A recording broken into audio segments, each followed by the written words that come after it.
Hello everyone, welcome back to my channel. Today we are going to discuss about the material control. It is an important element of cost. It constitutes a prime part of the total cost. So proper control is required for it. ठीक है, ये basically क्यों करते हैं हम? Purchase of material storing और use को efficient way में कर सके, एफिशिएंट परचेजिंग हो सके, efficient storing and efficient use of information. So let's get started. So first of all, meaning what is material? Material को कंट्रोल करना, ये तो बता रही है, पर मटीरियल है क्या? The term material generally used in manufacturing concerns. Manufacturing concern में यूज़ किया जाता है. Refers to raw material used for production, सब assemblies and fabricated parts. Got it? Simple. तो next, proper accounting is required for controlling the material to purchase control, store control, issue control and control over various losses. हमें control करना है सब चीज़ों को, ताकि हमारी जो है परचेजिंग, स्टोरिंग, कंजम्पशन, सब कुछ जो भी है हमारा प्रोडक्शन का काम एफिशिएंट वे में चलता रहे. Material control basically aims at efficient purchasing of material, the efficient storing and efficient use और कंजप्शन. वो जो मैंने पहले बताया आपको, एफिशिएंट वे में सब कुछ करना है. ठीक है. सो नेक्स्ट है ऑब्जेक्टिव्स. ऑब्जेक्टिव्स कौन कौन से हैं, क्यों हम कर रहे हैं मटेरियल कंट्रोल को? Material of desired quality should be available when needed for efficient and uninterrupted production. ठीक है, सिंपल है. मटेरियल हमें चाहिए, मटेरियल को कंट्रोल करेंगे तभी हमारा जो मटेरियल है जब हमें ज़रूरत है तब अवेलेबिलिटी उसकी रहेगी, ताकि हमारी जो प्रोडक्शन है कभी रुके ना, अनइंटरप्टेड रहे. Material should be purchased only when it is needed and in most economic quantities. Material जो है हमें तभी परचेज करना चाहिए जब हमें उसकी ज़रूरत है. ये भी नहीं कि आज ख़त्म है और आज हम ऑर्डर कर रहे हैं, नहीं, क्योंकि ज़रूरी नहीं आज अवेलेबल हो मार्केट में. इसके बारे में आगे पढ़ेंगे. और क्वांटिटी भी, ऐसा नहीं कि हम ज़्यादा मंगा लें, एक बार में मिटा के रख लें. उसके लिए हमें स्टोरिंग के लिए, फिर स्टोर करने के लिए जगह चाहिए, उसका खर्चा बढ़ जाएगा. ऐसा भी. तो मटेरियल को एक प्रॉपर वे में हमें लेना है और रखना है. इन्वेस्टमेंट नेक्स्ट है. Investment in material is maintain at minimal level consistent with the operating requirement. ठीक है.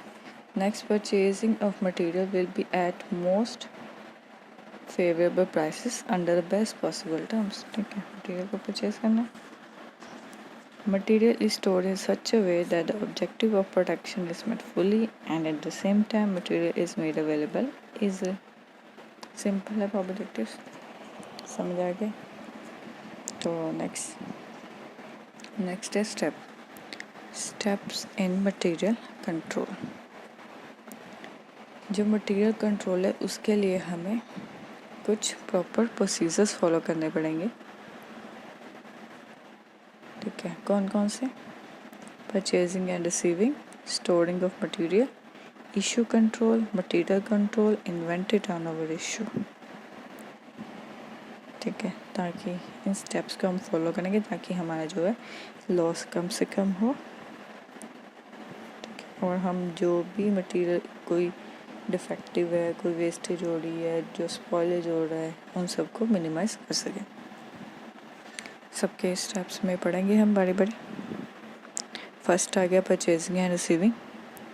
तो परचेज जो है, परचेज का प्रोसीजर कंपनी टू कंपनी हर का डिफरेंट होता है, और वो सब जो है एक जनरल प्रोसीजर फॉलो करते हैं. परचेज प्रोसीजर डिफरेंट है, मगर किसी को कुछ चाहिए, ये नहीं कि सारी कंपनीज हो एक ही सामान चाहिए. किसी को कुछ चाहिए, किसी को कुछ चाहिए, है ना.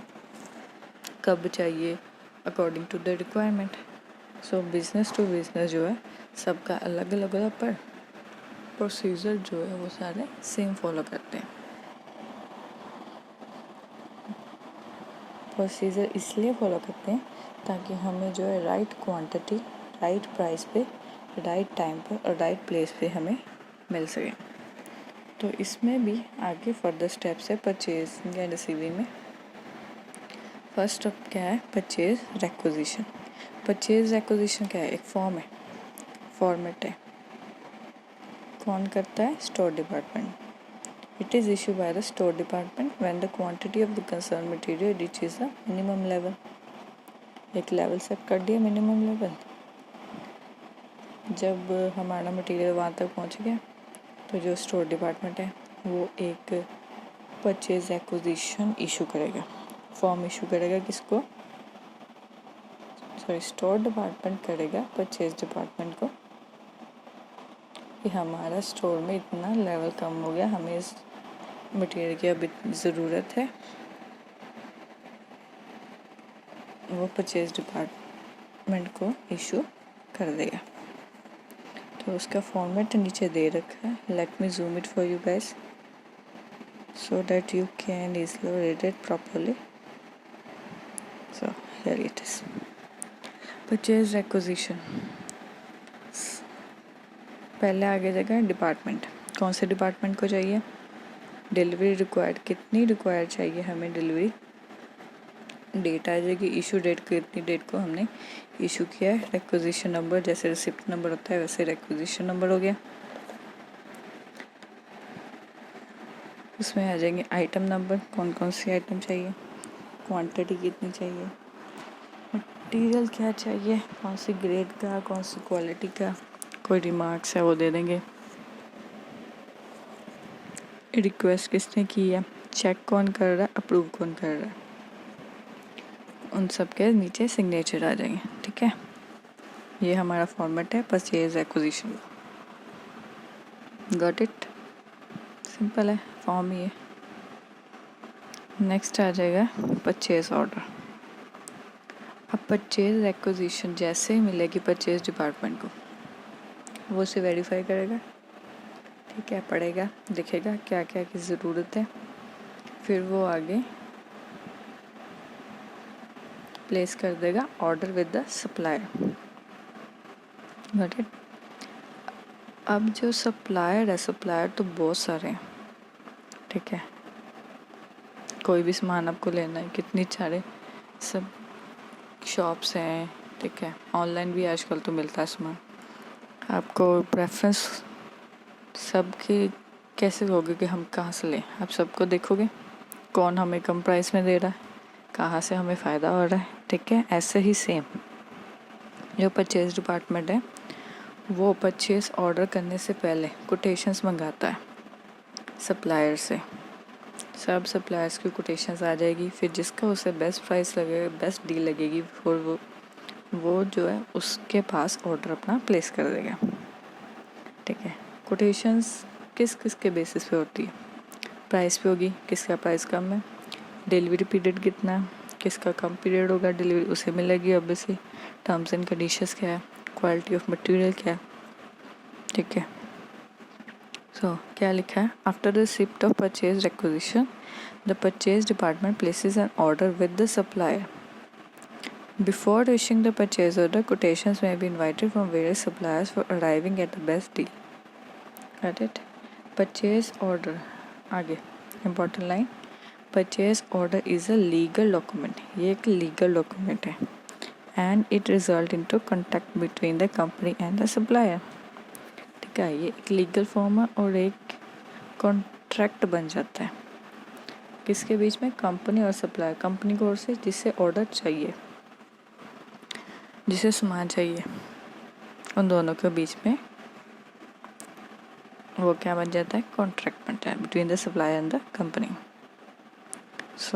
इसका फॉर्मेट नीचे दे रखा है।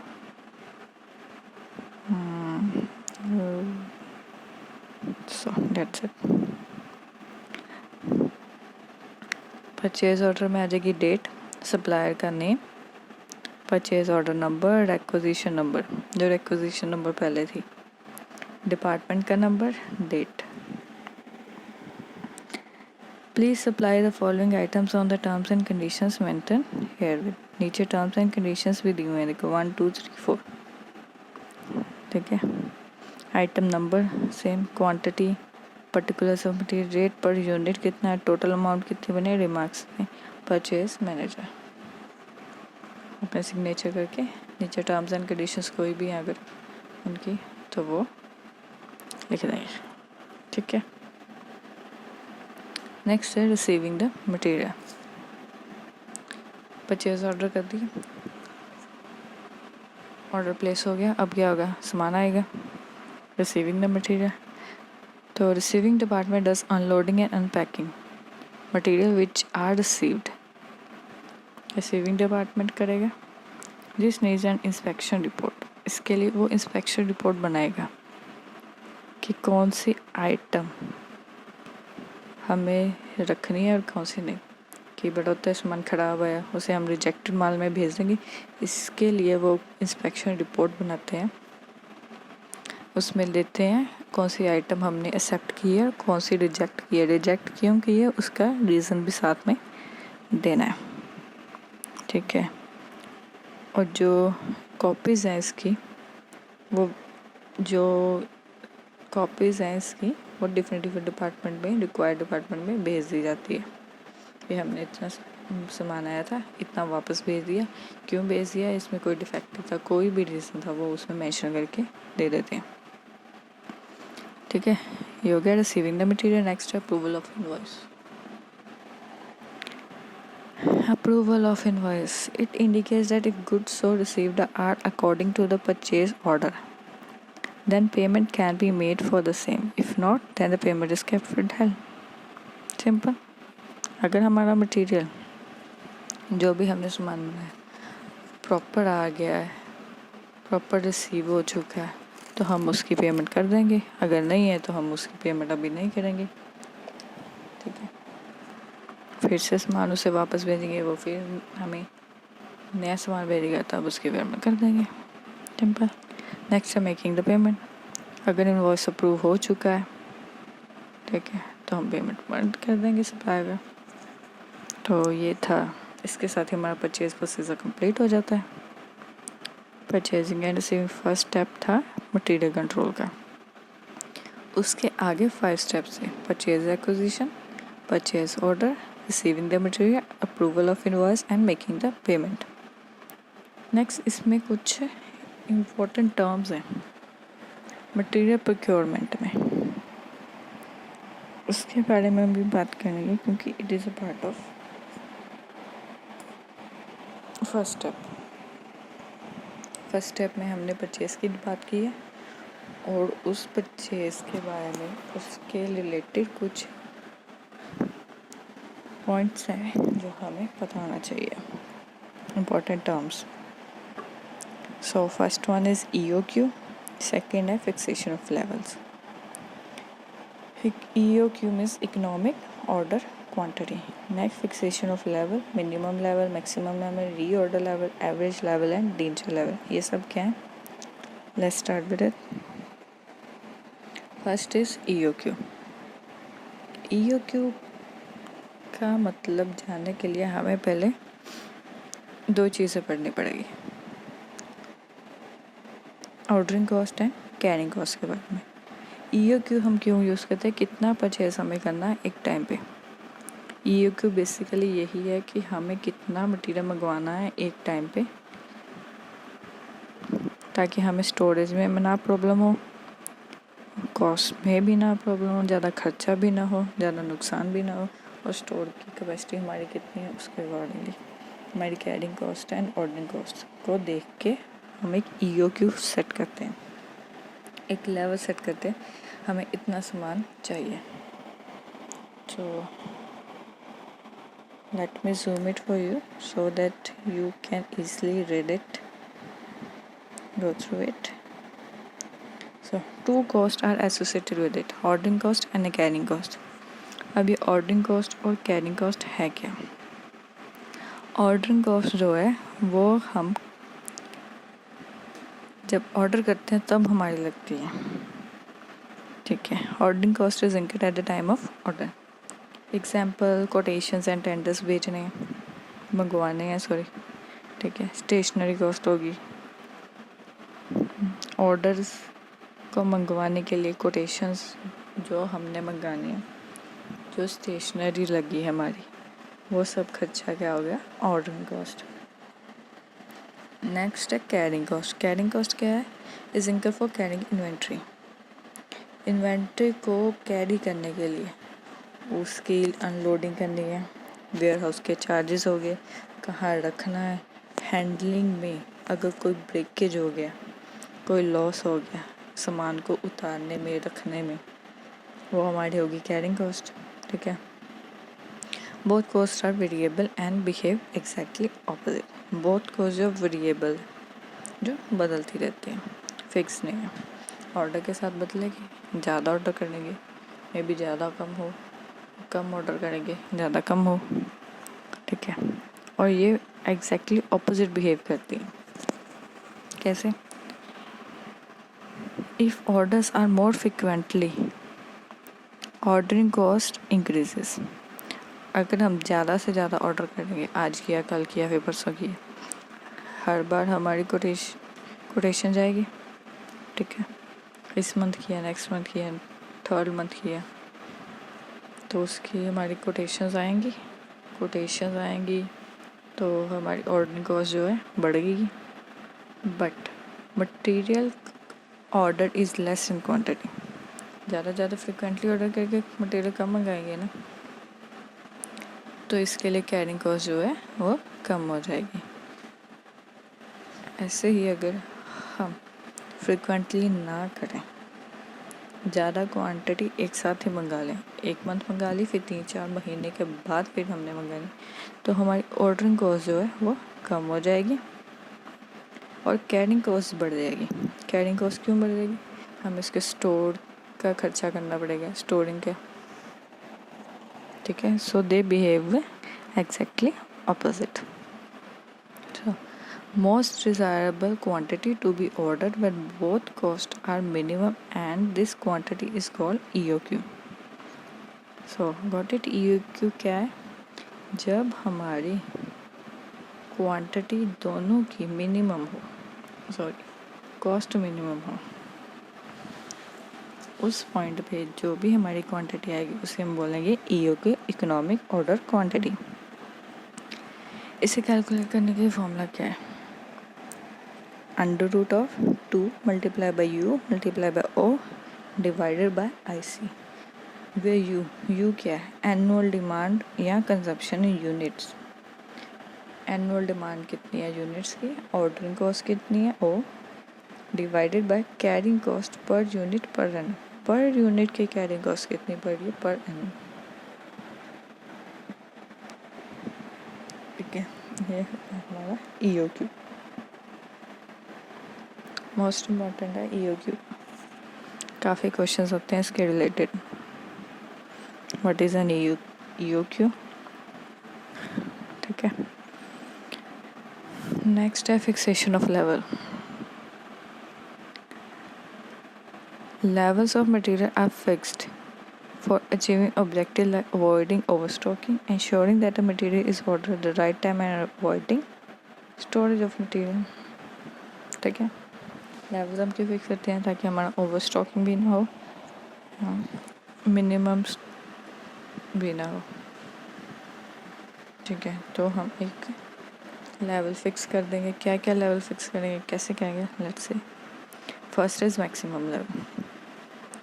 Maximum level, this is the highest level of material beyond which the inventory of material is not allowed to rise with the objective of avoiding overstocking, ठीक है। एक पॉइंट फिक्स कर दिया, इतना हमारा स्टॉक आएगा, इससे ज़्यादा हम नहीं करेंगे।